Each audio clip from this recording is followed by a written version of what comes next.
खबर जबलपुर से। इस वक्त की बड़ी खबर, एमपीपीएससी परीक्षा में ओबीसी आरक्षण का मामला। ओबीसी एडवोकेट वेलफेयर का आरोप, शासन की तरफ से नहीं की गई पैरवी, महाधिवक्ता की तरफ से भी कोशिश नहीं हुई, सुनवाई में नहीं खड़े हुए एडवोकेट जनरल। हाईकोर्ट ने 27% आरक्षण पर लगा रखी है रोक।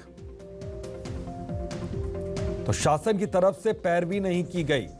जबलपुर से इस वक्त की यह बड़ी खबर है, महाधिवक्ता की तरफ से कोई कोशिश यहां पर नहीं हुई है।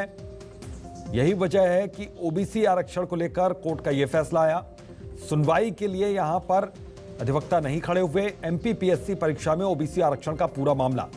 तो ओबीसी एडवोकेट वेलफेयर ने गंभीर आरोप यहां पर लगाए कि शासन की ओर से इस पूरे मामले में कोई पैरवी नहीं की गई। यही आरोप यहां पर कांग्रेस पार्टी ने भी लगाया और यही आरोप अब यहां पर लगाए जा रहे हैं। ओबीसी एडवोकेट वेलफेयर एसोसिएशन की ओर से यह कहा जा रहा है कि एमपीपीएससी परीक्षा में ओबीसी आरक्षण का यह पूरा मामला है और शासन की तरफ से इस पूरे मामले में कोई पैरवी नहीं की गई। यह गंभीर आरोप यहां पर लग रहे हैं। तो बड़ी खबर है, यह कहा जा रहा है कि एडवोकेट जनरल सुनवाई में खड़े नहीं हुए।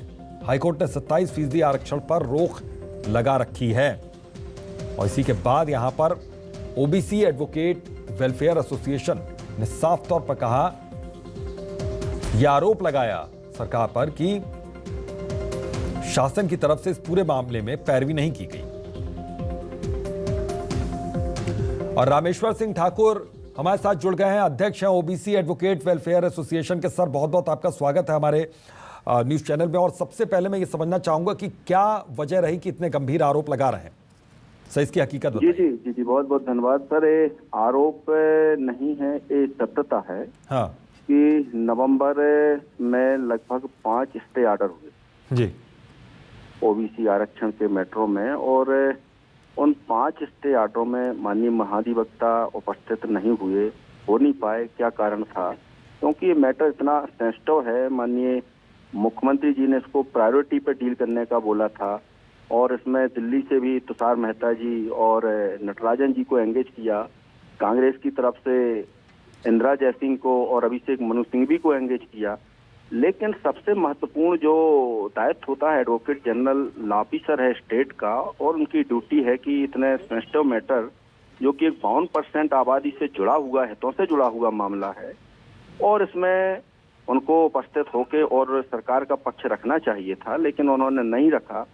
और कल 16 तारीख को भी 2 याचिकाएं लगी थी जिसमें पीएससी के रिजर्वेशन को भी चैलेंज किया गया था, और उसमें भी माननीय महाधिवक्ता उपस्थित नहीं हुए, और दोनों याचिकाओं में भी माननीय न्यायालय ने स्थगन आदेश जारी किया है। तो सर आरोप नहीं, ये सत्यता है। और महत्वपूर्ण बिंदु ये है सर कि 27% आरक्षण सरकार ने दिया है। सरकार ने विधिवत संशोधन किया है बहुमत से, और उसको लागू करने की जिम्मेवारी भी सरकार की है, करवाने की जिम्मेवारी है। और कोर्ट में चैलेंज है तो कोर्ट के समक्ष उसको जस्टिफाई करने की भी ड्यूटी सरकार की है कि 27% आरक्षण क्यों दिया गया है 14 से बढ़ा करके। तो इसमें सुप्रीम कोर्ट ने कई केसों में ये कहा है कि पॉपुलेशन के आधार पर रिजर्वेशन बढ़ाया घटाया नहीं जा सकता है। इसके लिए आपको क्वांटिफिकेबल डाटा चाहिए।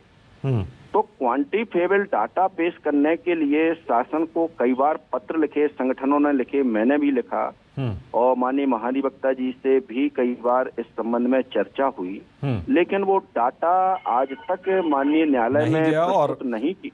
यहाँ पर पक्ष ठीक ढंग से नहीं रखा गया, ये साफ तौर पर आप कह रहे हैं। सर, बहुत बहुत शुक्रिया अपनी बात यहाँ पर रखने के लिए, क्योंकि एक बड़ी बात और गंभीर बात ये सामने निकल कर आई है।